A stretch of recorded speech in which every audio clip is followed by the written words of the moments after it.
Olá, querido líder! É uma alegria iniciar essa capacitação com você. Se você está assistindo essa aula é porque o dedo de Deus apontou você para esse ministério. Então, parabéns por ter aceitado o chamado de Deus.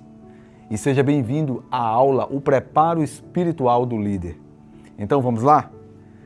Se hoje eu te pedisse para expressar em desenho numa folha de papel a igreja dos sonhos de Deus, como seria essa igreja? Desenharia um grupo saindo para servir a comunidade? Ou talvez o seu desenho seria um grupo saindo em duplas para evangelizar? Ou quem sabe um templo repleto de pessoas congregando? Um grupo compartilhando uma refeição como numa ceia? Qual seria o desenho que você faria? No livro de Atos está o retrato, ou seja, o desenho de uma igreja imperfeita, porque era composta de seres humanos. Mas o que fez ela progredir e crescer? O que fez dela uma igreja forte nos templos, nas casas e nas ruas? Já parou para pensar? Qual o segredo?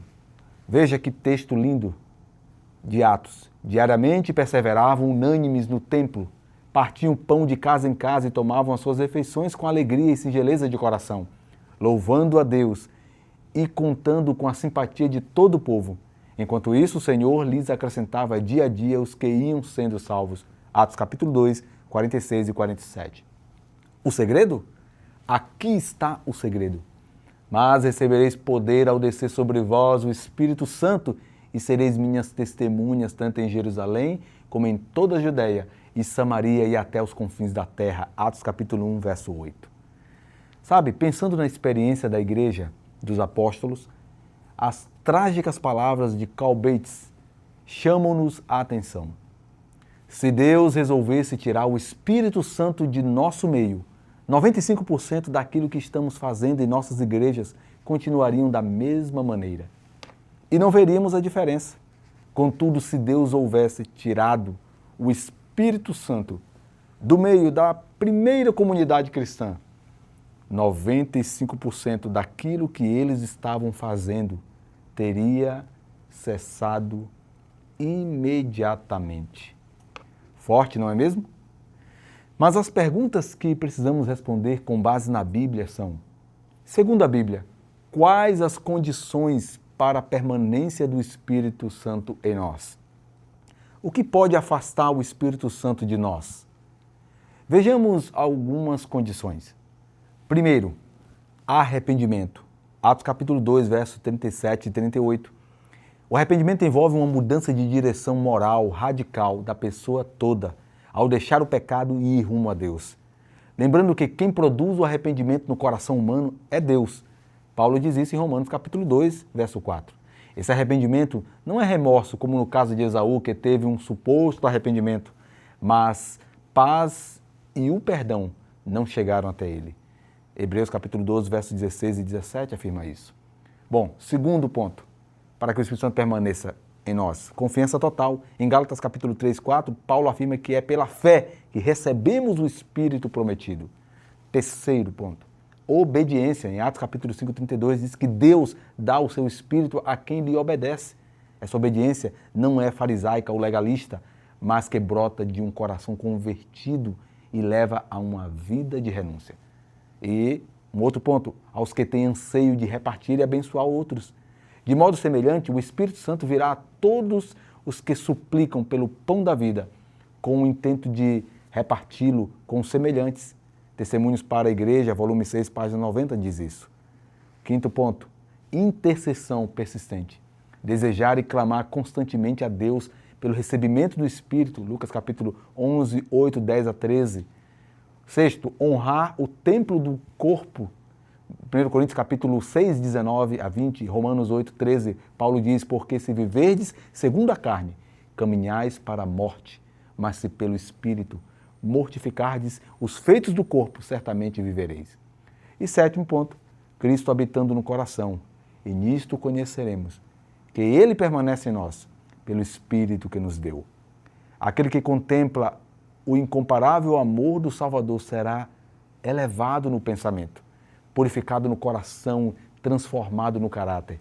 sairá para servir de luz ao mundo, para refletir, em certa medida, este misterioso amor. O Desejo de Todas as Nações, página 661. Lindo, não é verdade? O que pode afastar o Espírito Santo de nós? Vamos lá? Número 1. Pecado acariciado. Enquanto calei os meus pecados, envelheceram os meus ossos pelos meus constantes gemidos todo dia. Não me repulses da tua presença, nem me retires o teu Espírito Santo. Salmo 32, verso 3 e 51, verso 11. Segundo, o espírito de crítica e retaliação. Porque o que semeia para a sua própria carne colherá corrupção, mas o que semeia para o Espírito, do Espírito colherá a vida eterna. Um Salvador que habita no íntimo é revelado pelas palavras. No entanto, o Espírito Santo não permanece no coração daquele que é impertinente, quando outros não concordam com seus planos e ideias. Dos lábios de um homem, assim, provém comentários mordazes, que afastam o espírito e desenvolvem atributos que são satânicos em vez de divinos. Review and Herald, 9 de abril de 1901, diz Ellen White. Muito bem. E terceiro ponto, distrações vis. Não porei coisa injusta diante dos meus olhos, Salmo 101, verso 3. Nada é mais planejado para se tornar vício do que a imoralidade. À medida que a mente se deforma, ela quer mais e mais, só para manter o estímulo, até ficar como um caminhão desgovernado, incapaz de frear. Talvez um dos desdobramentos mais trágicos seja a universalização da pornografia, abastecida por 3 características da internet: acessibilidade, gratuidade e anonimato. Enfim, querido líder, que a promessa da chuva serôdia caia sobre nós. Vinde e tornemos para o Senhor, porque Ele nos despedaçou e nos sarará. Fez a ferida e a ligará. Depois de 2 dias nos revigorará. Ao terceiro dia nos levará e viveremos diante dEle. E conheçamos e prossigamos em conhecer ao Senhor, como a chuva serôdia que rega a terra. Oséias capítulo 6, versos de 1 a 3. Que a mesma promessa e experiência vivida pela igreja do primeiro século Deus nos proporcione hoje, mas recebereis poder ao descer sobre vós o Espírito Santo e sereis minhas testemunhas, tanto em Jerusalém como em toda a Judéia e Samaria e até os confins da terra. Atos capítulo 1, verso 8. Deixo com você algumas perguntas, querido líder. Qual a importância do Espírito Santo para o cumprimento da missão? Do tema de hoje, o que mais te chamou a atenção? Como os pequenos grupos podem colaborar para que a igreja experimente o estilo de vida relacional e missional da Igreja de Atos? Um abraço e até a próxima aula.